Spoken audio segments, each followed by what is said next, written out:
power begins in the mind. Before a man can lead others, he must first lead himself.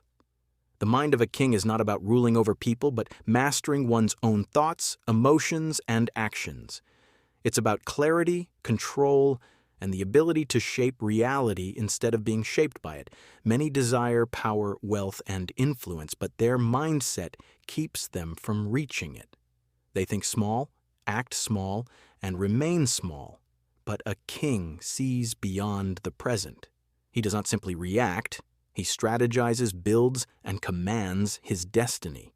Think of a prince raised in exile, unaware of his royal bloodline. The moment he learns he is heir to the throne, does his reality change? No, because his mind is still shaped by his past. His habits, fears, and self-image are not yet those of a king. Until he transforms his mindset, he cannot claim his throne. This is the struggle most people face. They desire more, but think like peasants, not rulers. A king's mind starts with self-mastery. Marcus Aurelius, a Roman emperor and philosopher, wrote, "You have power over your mind, not outside events. Realize this, and you will find strength." The world is chaotic, but a king remains steady. He controls his emotions, never letting fear, anger, or frustration dictate his actions. This is the difference between a ruler and a pawn. One leads with reason, the other is led by impulse. Think of chess. A weak player reacts to each move emotionally, while a master sees 10 moves ahead. A king in life does the same. He plays the long game, thinking beyond momentary setbacks. Napoleon Bonaparte, one of history's greatest leaders, was known for his ability to stay composed under pressure. When asked how he remained so calm, he said, "The strong man is the one who is able to intercept at will the communication between his senses and his mind." He did not allow fear to control him, he controlled himself, but emotional control is only the beginning. A king must have vision. Many people drift through life reacting to circumstances. But a king moves with purpose. Alexander the Great, at just 20 years old, became king of Macedonia. He did not see himself as ruler of a small kingdom. He saw an empire. His vision led him to conquer much of the known world. His ambition shaped history. However, vision alone is not enough. A king must have the discipline to make his vision a reality. Many dream of greatness, but few put in the daily effort required. Discipline is what separates those who succeed from those who fail.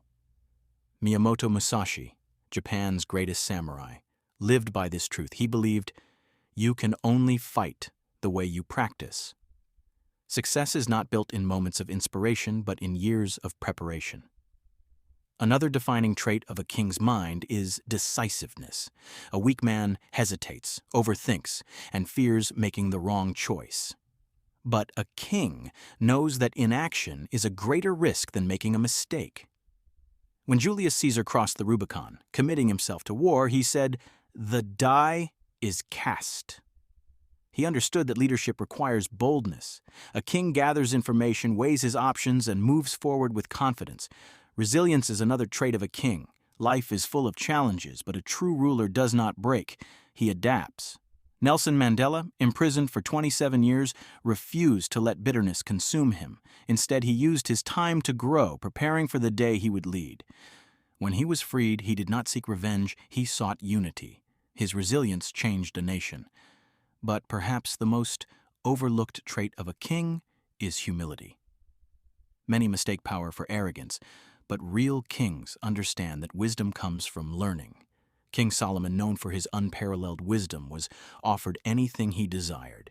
He did not ask for wealth or power. He asked for wisdom. And because of this, he became one of the greatest rulers of all time. A king listens more than he speaks. He surrounds himself with knowledge and constantly seeks growth. A king's mind is forged through discipline, vision, resilience, and wisdom. He masters his emotions, plays the long game, makes decisive moves, and never stops learning. The question is not whether you have the potential for greatness.